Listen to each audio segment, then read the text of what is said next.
컴퓨테이셔널 일렉트로케미스트리 두 번째 강의 연습을 하도록 하겠습니다. 두 번째 강의는 매스 트랜스퍼라는 제목을 가지고 있고요. 자, 지난 시간에 우리는 일렉트릭 더블 레이어에 대해서 다루었는데요. 이 일렉트릭 더블 레이어는 벌크 솔루션 사이에, 전극과 솔루션 사이에 전자의 교환이 없는 상황이죠.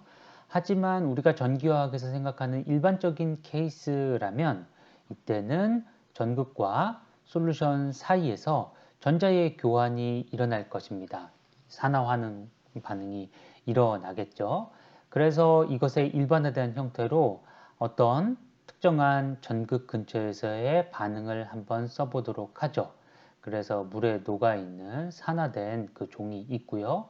그것이 환원된 폼으로 이렇게 R이라고 쓰여져 있고 그들 사이에 전자가 이제 관계가 되고요. 여기서 이 N이라는 것은 뭐 1개, 2개 이런 숫자를 나타내고 있는 것이죠. 이때 이 과정은 어떻게 생각을 할 수 있냐면 벌크 솔루션 안에서 균질한 벌크 솔루션 안에서 어떤 이 O의 형태로 존재하던 이것이 이쪽으로 움직이게 될 것입니다. 그래서 O가 서피스 근처로 가게 되고 일정한 어떤 화학 반응을 통해 가지고 흡착이 되겠죠.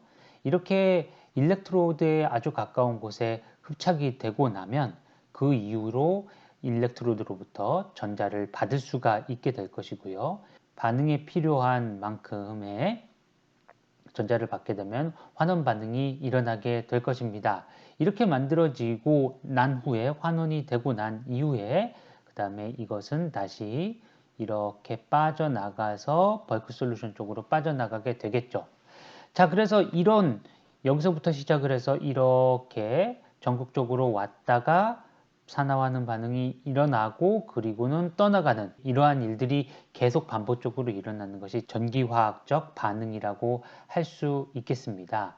그래서 우리가 관심이 있는 것은 사실 이 부분이 되겠죠. 바로 전극과 전극의 바로 근처에 있는 어떤 특정한 영역에서의 이 O나 R의 농도 같은 것들을 알게 되면 그러면 우리가 이제 이 반응에 대해서 많은 정보를 알 수가 있게 될 것입니다. 자, 그런데 이걸 어떤 예를 한번 들어보면 어떨까요? 그냥 보통의 일상생활에서의 예를 들어보면 우리가 만약에 분식집 같은 곳에 갔다고 생각을 해보세요. 그런데 분식집에서는 보통 이제 뭐 김밥을 시켜 먹는다고 생각을 해볼까요? 김밥을 하나 시켰는데 보통은 한 분이 그냥 다 싸서 우리한테 가져다 주는 것까지 하죠. 그런데 만약에 이것이 이렇게 분업화가 되어 있다면 어떻게 될까요? 누군가는 김만 이렇게 올려놓고요.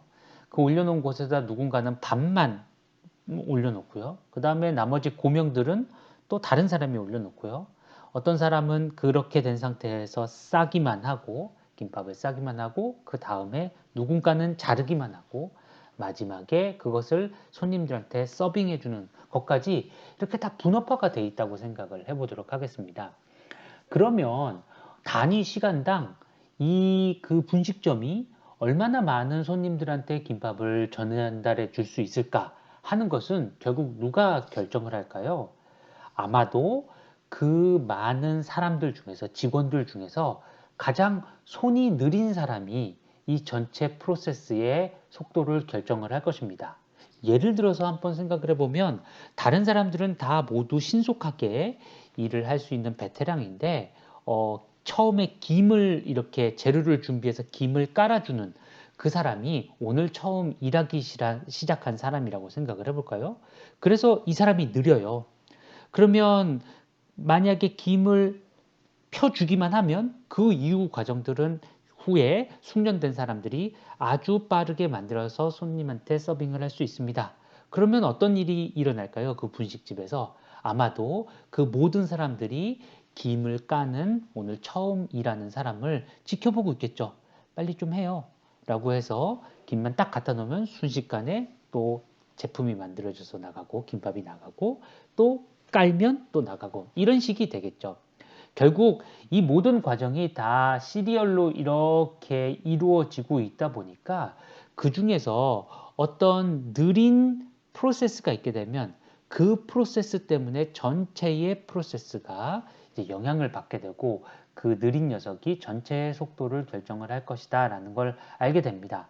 따라서 이 과정에서 전극에서 전자를 이렇게 넘겨주는 요 과정이 여기 나타나는 이 다양한 그 과정들 중에서 프로세스 중에서 가장 느린 것에 의해서 결정이 되고, 그런데 일렉트로드에서 솔루션 쪽으로 전자의 교환이 일어나는 이 일렉트론 트랜스퍼가 일어나는 이것이 바로 우리가 전류와 관계가 있을 것입니다.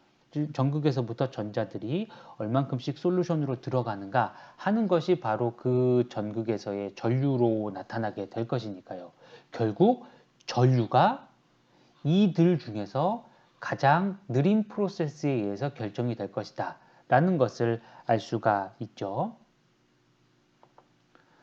자, 그래서 이걸 한번 정리를 해보도록 하면, 그러면 이 전체적인 반응이 일어나는 이 반응 레이트요, 그러니까 단위는 시간당, 그 다음에 뭐 몰일 수도 있겠고요. 하지만 뭐 면적 같은 그러니까 전극을 하나의 평면이라고 생각을 하게 될 경우에는 단위 면적당이라고 생각하면 이것까지 붙여가지고 단위 면적당, 단위 시간당 몇 몰의 반응이 일어나는 것인가 라는 것을 나타내는 이 리액션 레이트는 흐르는 전류의 양, 이것이 바로 그 전극에서부터 공급되는 전자의 숫자와 관계가 되는 것이겠죠. 그리고 한 번에 반응에 필요한 전자의 숫자로 나눠주게 되고, 페러데이 컨스턴트와 그 다음에 우리가 면적으로 정규화를 해주기로 했기 때문에 이 면적으로 나누어진 이런 식으로 나타나게 될 거라는 것을 알 수가 있습니다. 다시 말씀드리지만 예를 들어서 카드뮴의 환원 반응 같은 것들을 생각을 한다면 이때는 전자가 두 개가 필요하게 되니까 전자가 두 개가 넘어가게 되면 반응은 한 번 일어나게 돼서 N은 2에 해당하게 될 것이라는 걸 알 수가 있습니다. 자, 그래서 그 지난번 슬라이드에서 열심히 말씀을 드렸던 것과 같이 바로 어떤 특정 스텝, 결국 제일 느린 스텝이 이 전류를 결정을 하게 됩니다. 왜 전류를 결정을 하냐면 전류는 바로 리액션 레이트하고 밀접한 관계가 있고요. 이 리액션 레이트를 결정을 하는 것이 가장 느린 녀석이 결정을 하기 때문입니다. 그런데 우리가 다음과 같은 케이스를 생각을 해볼 수 있습니다. 아주 좋은 그런 어썸션이 될 텐데요. 케미컬 리액션들이 있을 텐데 이 케미컬 리액션들이 매스 트랜스퍼보다 훨씬 빠르다고 생각을 하는 거예요. 그러면 그 전에 말씀드렸던 것처럼 가장 느린 과정이 이 전체의 리액션 레이트를 결정을 할 것이다 하기 때문에 결국 이러한 가정하에서는 매스 트랜스퍼가 리액션 레이트를 결정을 할 것이다 라는 것을 손쉽게 이해하실 수 있을 것입니다. 자, 그래서 이런 경우에 대해 가지고는 우리가 생각하고 있는 것 같이 매스 트랜스퍼 레이트가 제일 느리다라고 하게 되면 결국은 전극에서 일어나는 반응은 매스 트랜스퍼가 결정을 하게 될 것이고요. 그거는 이와 같이 간단하게 쓸 수가 있을 것입니다. 전하고 달라진 것은 없고요. 단순히 그 전에 썼던 레이트가 매스 트랜스퍼 레이트이 결국은 전체 리액션 레이트를 결정을 하게 될 것이다. 그래서 우리는 매스 트랜스퍼 레이트를 누가 결정을 하는지, 어떤 메커니즘이 결정하는지를 관심을 가지게 되는데요. 이 책에서는 세 가지 메커니즘을 제시를 하고 있습니다. 첫 번째는 마이그레이션이고요. 이건 일렉트릭 포텐셜의 기울기 때문에 생기는 것이고요. 그 다음에 디퓨전인데요. 이거는 농도의 그레디언트 때문에 생기게 되는 것이고요. 이 컨벡션, 이건 대류죠. 근데 대류는 여기서는 어떻게 일어날 거냐면 누군가가 이렇게 시료를, 솔루션을 뭐 저어준다든지 이런 일을 통해 가지고 그 용액 자체가 움직임으로 따라서 그에 따라서 그 안에 들어있는 우리가 생각하고 있는 O라든지 R 같은 것들도 같이 움직이는 것을 생각하게 되겠습니다.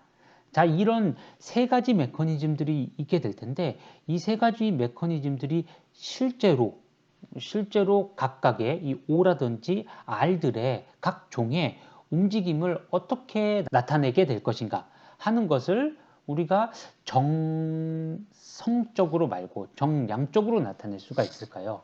그것이 바로 네른스트 플랭크 이퀘이션이 하는 일입니다. 원래 이 네른스트 플랭크 이퀘이션은 당연히 시간에 대해서 의존성이 있는 타임 디펜던트한 꼴로 써야 될 텐데요.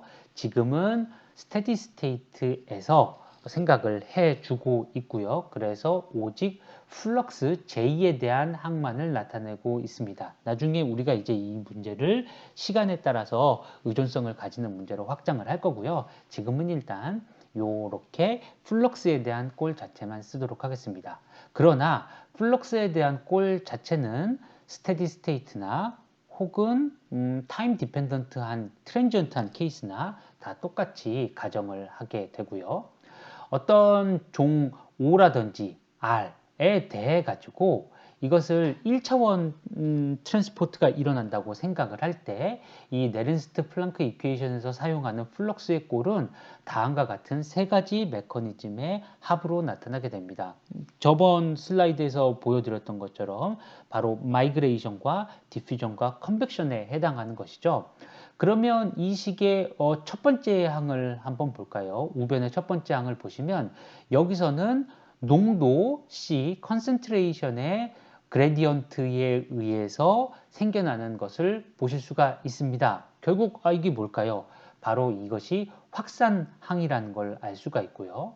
이 두 번째 항 같은 경우에는 포텐셜의 기울기에 의해 가지고 생겨나는 항을 보실 수 있습니다. 이 포텐셜의 그레디언트로 나타내는 항, 바로 마이그레이션 항이 될 거고요. 이 마이그레이션 항도 역시 여기에 D, 디퓨전 코에피션트를 공유를 하고 있습니다. 물론 여기서 그레디언트 안에 들어가는 요 값과 요 값이 다르기 때문에 앞에 붙게 되는 추가적인 계수가 들어가게 돼 있고요. 그 계수는 디멘전 리스한 차지와 관계가 있게 됩니다. 마지막으로 세 번째 항은 컨벡션 항을 나타내고 있죠. 빌로시티 V가 나타나지만 이 빌로시티는 우리가 생각하는 이 스피시스의 그 속도가 라기보다는 우리가 그 생각하고 있는 이 솔루션에 있는 어떤 볼륨이 움직이는 그 속도를 나타내고 있습니다. 그렇기 때문에 우리가 만약에 저어주지 않는다든지 이렇다면 이거는 뭐 속도가 없겠죠. 만약에 우리가 그걸 저어주게 된다면 그 젓는 것에 의해 가지고 속도가 나타나게 될 것이라는 걸 알 수가 있습니다. 이렇게 세 가지의 항들, 디퓨전 항, 마이그레이션 항, 그리고 컨벡션 항으로 이루어진 플럭스를 가지게 된다 하는 것이 이제 네른스트 플랭크 이퀘이션에서 가정하고 있는 플럭스 항이죠. 참고로 제가 전공하고 있는 반도체 소자 시뮬레이션에서도 이와 매우 유사한 플럭스 항을 사용을 하고 있습니다. 거기서는 마이그레이션이라는 표현을 보통 쓰지 않고 드리프트 항이라고 쓰게 되는데요. 어쨌든 이렇게 농도의 그레디언트와 그리고 포텐셜의 그레디언트로 인해서 플럭스가 결정이 된다라는 것을 가지고 방정식 같은 것들을 풀게 되기 때문에 두 개의 서로 다른 분야이지만 반도체 소자 내부에서의 전자의 움직임, 그리고 이것은 전기화학적인 셀 안에서의 각 종들의 움직임이지만 그들이 유사한 방정식에 의해서 지배를 받는다라는 것을 아실 수가 있습니다.